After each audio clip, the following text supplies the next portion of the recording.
I really like this movie. I almost like it more than the first one. I actually watched the first one like a week or two ago.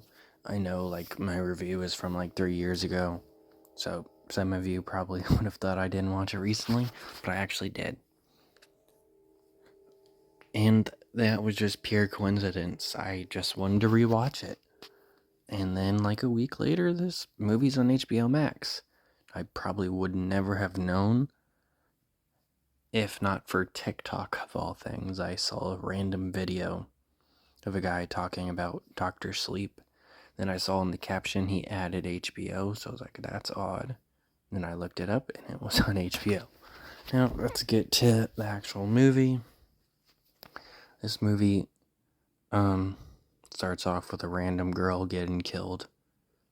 And we get one more mention of her, then she doesn't really matter. She's just to introduce you to the main villain, really. And then a little bit later, we see a bit of Danny as his young self.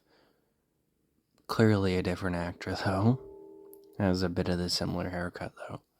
And then a different actor for the mom, since this movie is like, I think about 30 something years apart, so they obviously couldn't use the same actors.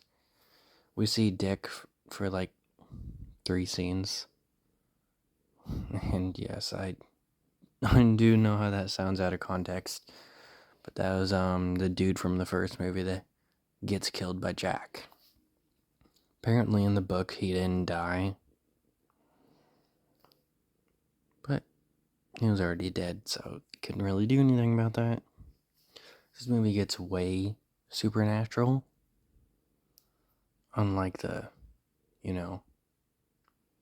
first one. It did have elements of it, and from what I've heard, it was more supernatural than the book. But this one goes all in on it.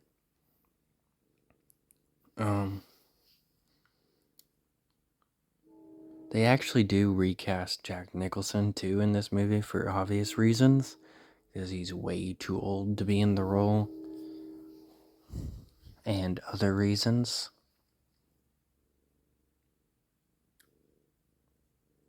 And I usually don't want to criticize their roles, but come on, man. You can't go from Jack Nicholson to that guy, man. Jack Nicholson is like one of the most iconic actors. Honestly, would have just liked it better if they just didn't put him in here, because it was only for like 2 scenes. One of them was kind of good. I do think the actor did do his best, but you just can't top Jack Nicholson. He did a pretty good performance, though, but he just wasn't there enough. He's dead. His character's dead. There really wasn't need for it. His ghost isn't even there, because it's the other ghosts that kill the main villain of the movie. So really, why is he here? Just for some nostalgia points, but it's a different actor, so it doesn't make sense to me. Billy's this guy that's kinda his friend. He just paid like a couple $100, well, hundred and something dollars, for him to stay in this place. So he does see stuff in him, but we really don't see them hang out that much or talk that much. And then he refers to him as his best friend later in the movie. Not too long later, he unfortunately dies. This movie is 2-something hours, but for some reason it could not develop the villains enough.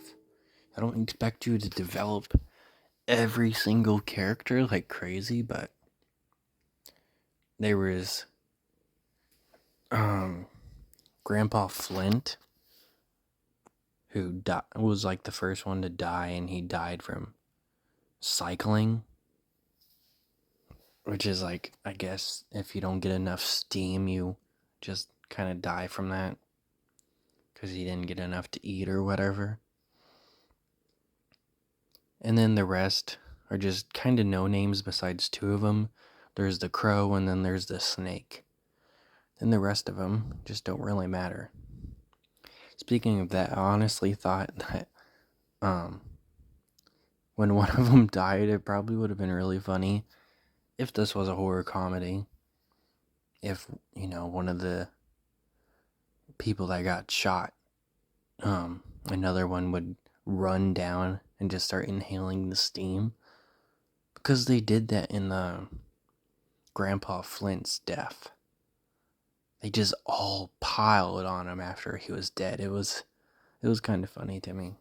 Just how fast they went from like grieving to, oh my god, we're starving. So I think it would have been funny if just at least one person had went after one of the people that died, and then he got shot after. But I don't think it would have meant the tone of this movie. It would have felt really out of place, so I understand why they didn't do it. But that's something that I thought would have been cool.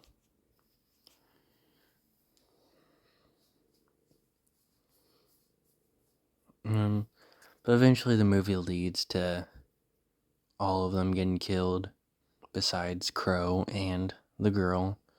And I actually thought Crow was going to be a big deal, but no, he's drugged the girl, and she can't really use her powers, but she's able to use her powers just a little bit. Like, just enough, because it starts to wear off. And then it only wears off like a tiny bit. So then Danny's able to get in her mind, and he kills him in a car crash by making him crash after delivering a line about how, hey, you think you're gonna live forever? Should have wore a seatbelt or something like that.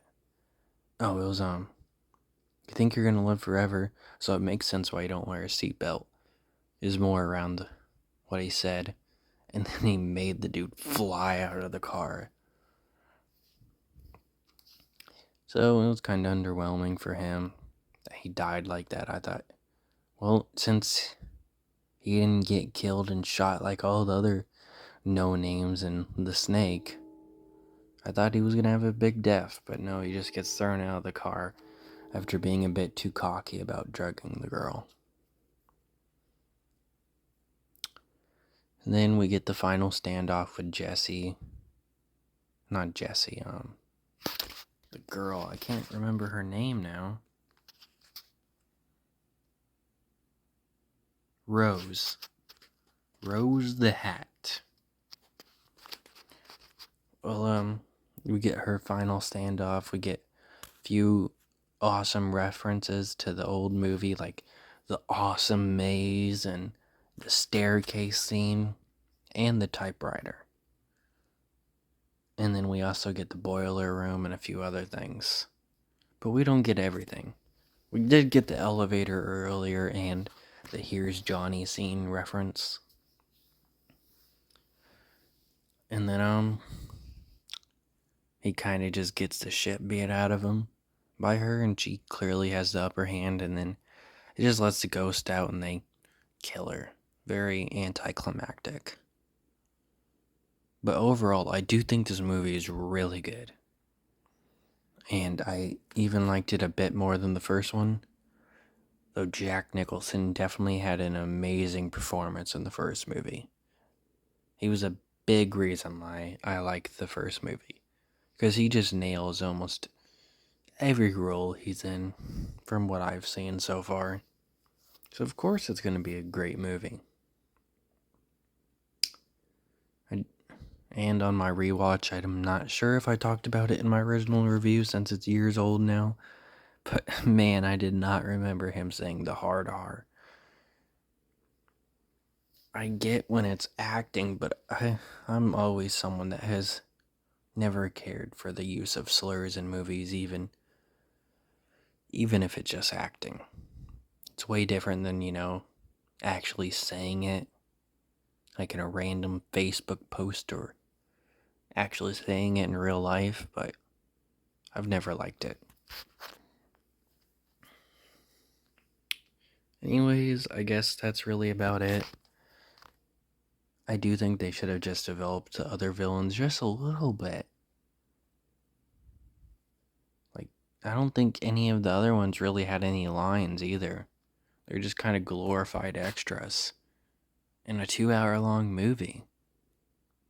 There's actually one other guy that kinda did stuff. But he was the one that pulled over and kidnapped the baseball boy. He talked during that. And he talks a few more times, but he's not very well developed either. And yeah, that's about it.